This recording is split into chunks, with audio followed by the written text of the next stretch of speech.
Hi everyone, this is Alan Rosinski of Metro Manhattan Office Space. Good afternoon.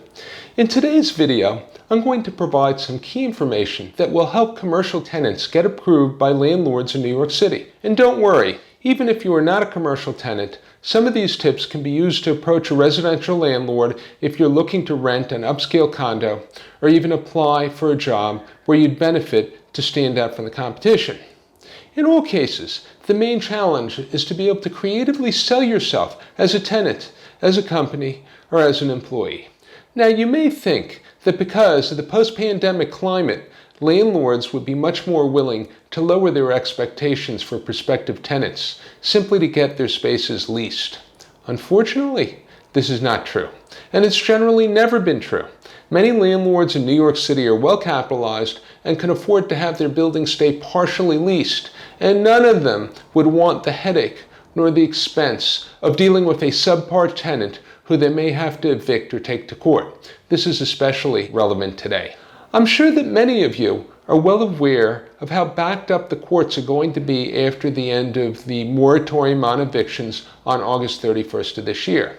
By this logic, if you were a commercial landlord, would you really want to risk leasing out your space to a low-quality tenant who you wouldn't be able to evict or sue for what could be years into the future? With that in mind, I hope that you can see that regardless of the current situation with high commercial office space vacancies, landlords have no reason to drop their standards or expectations for tenants.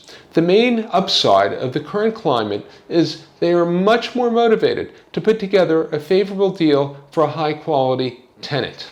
One important point to remember is that regardless of the legal structure of the landlord, every landlord, whether individual or corporate, involves human beings as decision makers. People are attracted to qualities that provide them with security and repelled by qualities that could potentially create problems or cause damage. This much should seem intuitive. To better understand why landlords are known to deeply scrutinize prospective tenants, think about how much of a headache it is for you as a tenant to deal with a single landlord who may be giving you a hard time for whatever reason. The negative impact on your daily life would be palpable. Commercial leases can be 3, 5, or even 10 years in length. So try to imagine what it would be like for a landlord to deal with multiple problematic tenants. They would be playing the bad guys every single day with potentially combative corporate tenants. And you can see how no person would be willing to take on that level of stress for what could turn into decades of their lives. This argument doesn't even take into account the financial losses that could potentially negate or delay significant amounts of rent payments. I hope that I've convinced you why it's important to give a lot of thought as to how you would approach a commercial landlord and why you would want to present yourself in the best possible light as a tenant. Whether you are the original tenant for the space or if you are planning to sublease a space from another tenant. Either way, you will need to get approved by the landlord. Now let's discuss what you can do to maximize your appeal as a high-quality tenant. Most landlords are likely to start by investigating the credit rating of the company asking to lease a space, as well as some of the key people involved that represent the company in question. The landlord may also perform a litigation search on the prospective tenant in order to assess risks and protect their interests. As a tenant, it would be an excellent idea to put together your own tenant proposal package for the landlord to review. You can make their decision easier and increase the chances of acquiring a better commercial space for your business. Not many tenants choose to do this. Simply by offering a generous amount of information without being asked, you are setting yourself apart from others and demonstrating that you are a business-savvy tenant who is sympathetic to the needs and concerns of a commercial landlord. Remember, ideally, the landlord-tenant relationship should be one of cooperation and mutual benefit. It does not need to be adversarial. First, you would want to draft a business bio. In other words, a document to inform the landlord who you are as a prospective tenant. Are you a major law firm or a financial brokerage? Are you a long existing nonprofit? Are you an experienced restaurant owner? Provide the landlord with a brief history about yourself and the company that you operate, as well as bios on the principal members of the leasing entity. This will help the landlord get a picture of who they are working with. Naturally, they will do their own research as well. And it's important to make sure that information that they find is consistent with your own. If the structure of the leasing entity or the nature of your business is somewhat ambiguous, be well prepared to clarify any points of concern that the landlord may have. Second, you need to demonstrate that you are a good financial bet for the landlord. All businesses carry inherent risk, and landlords understand that. But much like you do with your business, landlords try their best to pick tenants who are least likely to default or cause problems in the long run. In your tenant package, include your entity's D&B rating, credit status, corporate tax returns for the last 2 years, and an audited net worth statement and/or profit and loss statements. More information is always better. It's highly advisable not to be overly protective of your company's financial details. Doing so can indicate to the landlord that you may have something to hide, and they are likely to reject your tenancy based on what their instincts tell them. If you were a nonprofit, you would want to specify how you are funded: by government, by charitable organizations, by individual contributions, and you would want to break down the proportions of those contributions. You should also provide your IRS 990 forms because a landlord can get them online anyway. Of course, it helps if you are a well-known nonprofit or a non-government organization.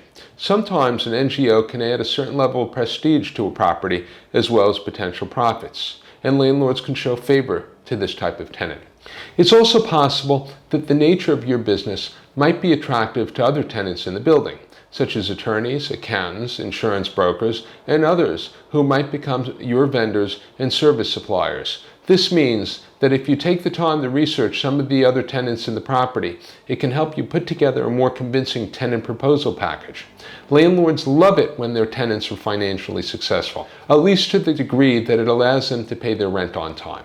You also want to show that there has never been any litigation history between you and another landlord, and that you have never been a party to an eviction proceedings as a commercial tenant, even if it was eventually dismissed. A history of locations that you have previously leased and the square footage of those tenancies are very good to add to your tenant proposal package. If you can get one, include a reference letter from your previous landlord or landlords in your package. It should say that you always paid your rent on time, never interfered with other tenants, and left your space in good condition at the end of your lease. Such a letter will carry a lot of weight with a new potential landlord. The more experience you have, the longer your entity is in existence, and the stronger your financials, the more likely a landlord is going to be to accept you as a tenant, and the more likely you are to negotiate favorable business terms. Remember, not only does a landlord want rental income from their space, they also need to show a prospective lender, such as a bank, that the tenants in their buildings are solid. This would allow the landlord to maximize the amount of financing that they would be able to secure for future projects, or to simply keep their existing businesses running well. Now let's discuss some of the finer points. Typically, when you are talking about leasing a commercial office space, a landlord is not overly worried about hazardous materials coming from your office, but in some cases this can be a concern. If you are a medical practice, you will likely generate biohazardous materials in your various testings of bodily fluids, in the use of needles, etc. In that scenario, you would want to assure the landlord that you have proper protocols in place to safely and legally deal with hazardous waste materials and the relevant insurance coverage concerning them. Speaking of insurance, as a tenant in any commercial lease, you are going to be required to furnish a certain amount and certain types of insurance: general liability insurance and often business interruption insurance. It is a good idea, after you review the proposed lease requirements, to get your insurance broker to issue a letter stating that your entity can readily obtain the required insurance. If you already have experience with that particular insurance broker, the letter should also indicate a history of timely payments of premiums and no lapse in coverage. These small details often matter to the landlord, and you may end up having to explain any anomalies to the landlord upon review. Even if the lease does not require that you carry business interruption insurance, it would be smart to show the landlord that you're going to get it anyway, simply to increase the odds of the landlord receiving timely rent payments. In the event that something goes wrong and temporarily interferes with your company's cash flow or profits, the act of going the extra mile for the landlord could serve you well. Nowadays, in the Manhattan commercial space market, landlords are offering shorter lease terms, which is often a 5-year term. This means that you may want to create a 5-year pro forma statement. In other words, a 5-year financial projection of your company's future, demonstrating the likelihood that you will be able to make timely rent payments for the entire lease term. In putting together your tenant proposal package, you might require the assistance of your accountant, your insurance broker, and of course, an experienced commercial tenant broker representing you in your presentation and negotiations with the landlord. This is especially valuable if your tenant broker has experience and an existing relationship with the landlord, as well as knowledge of the Manhattan commercial space market. Landlords will always perform their own research on prospective tenants, but the support of a tenant broker who they signed with in the past adds a few bonus points of credibility to your standing as a tenant. Now, it might be the case that you've had a few problems as a previous commercial tenant, in which case your tenant proposal package should provide proof that what was past is past, and that your present and future indicate that you are the type of tenant the landlord would want to accept.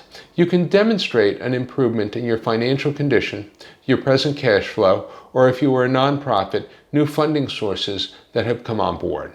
As always, be exceptionally well prepared to discuss any points that may be causes for concern for the landlord. In negotiating anything in life, you need to know and understand the objectives of the other party. In negotiating for commercial office space, you need to know that your landlord wants a financially responsible tenant who's not going to damage the space that's being leased and perhaps even enhance the desirability of their building to other potential tenants. As an experienced real estate broker representing commercial tenants in New York City since 2004, I'm happy to help guide you through this process. Feel free to contact me with your questions and commercial space requirements. As always, I'm happy to hear from my viewers as well. If you'd like to add any points of your own which may be relevant in your country or region, please feel free to share in the comments below. If you found this content interesting or helpful, I'd be happy if you subscribe to my YouTube channel. You can always find me on Twitter. My Twitter handle is @MetroManhattan. Until the next time.